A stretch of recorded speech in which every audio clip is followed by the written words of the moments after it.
अथ पुत्रदा एकादशी महात्म्य।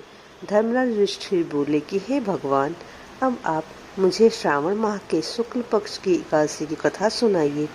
इस एकादशी का नाम तथा इसकी विधि क्या है, सो सब कहिए। श्री मधुसूदन बोले कि हे राजन, अब आप शांति पूर्वक श्रावण माह के शुक्ल पक्ष की एकादशी कथा सुनिए। इस कथा के श्रवण मात्र से ही वाजपेयी युग करने का फल मिलता है।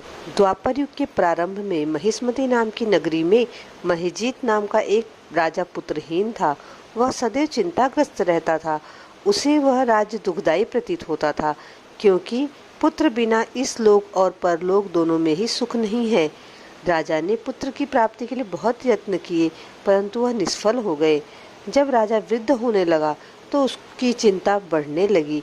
एक दिन उस राजा ने प्रजा को संबोधन करके कहा कि न तो मैंने अपने जीवन में कभी पाप किया, न न्यायपूर्वक प्रजा से धन एकत्र किया है, न मैंने कभी देवता और ब्राह्मणों का धन छीना है, और न किसी की धरोहर ही ली है।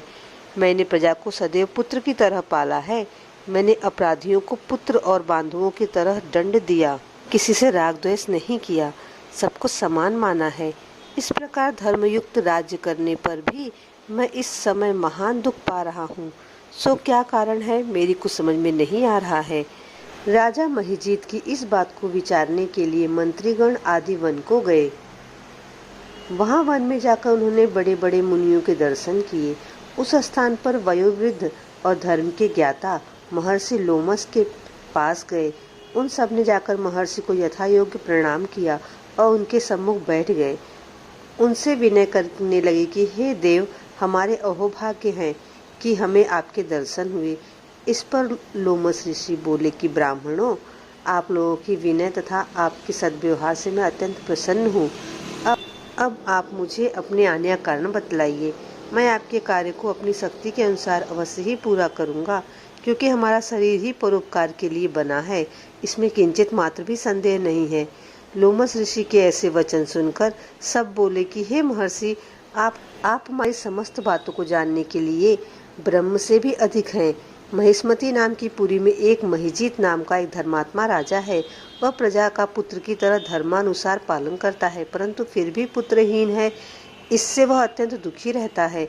हम लोग उस राजा की प्रजा हैं, क्योंकि प्रजा का यह कर्तव्य है कि राजा के सुख में सुख माने और राजा के दुख में दुख माने। हमको उसके पुत्रहीन होने का अभी तक कारण प्रतीत नहीं हुआ है।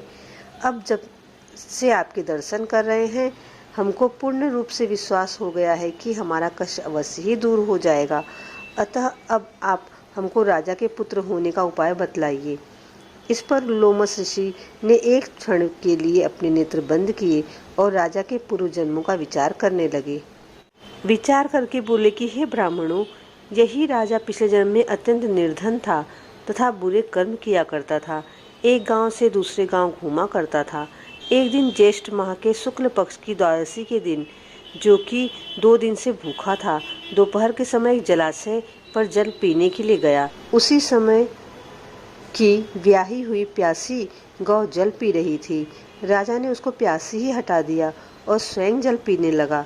हे ब्राह्मणों, इसलिए राजा को यह दुख भोगने पड़ रहे हैं। एकादशी के दिन भूखा रहने से उसको राजा होना पड़ा और प्यासी गौ को हटाने से पुत्र के वियोग का दुख भोगना पड़ा।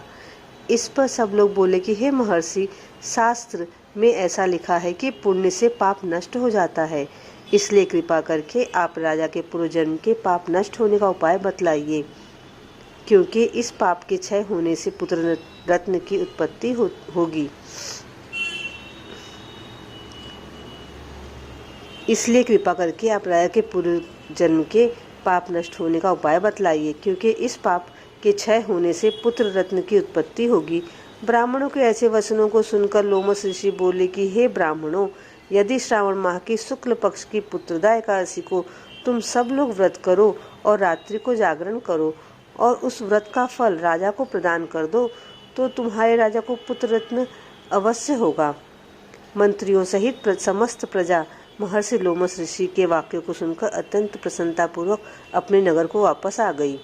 उन सब लोगों ने श्रावण मास के शुक्ल पक्ष की पुत्रदा एकादशी को लोमस ऋषि की आज्ञा अनुसार विधि पूर्वक व्रत किया और द्वादशी को उसका फल राजा को दे दिया। उस पुण्य के प्रभाव से रानी ने गर्भ धारण किया और 9 महीने के पश्चात उसके एक अत्यंत तेजस्वी पुत्र रत्न उत्पन्न हुआ। हे राजन, इसलिए इस एकादशी का नाम पुत्रदा पड़ा। जो मनुष्य पुत्र रत्न को प्राप्त करना चाहते हैं उन्हें इस एकादशी का विधि पूर्वक व्रत करना चाहिए। इस व्रत के प्रभाव से इस लोक में सुख और परलोक में स्वर्ग मिलता है।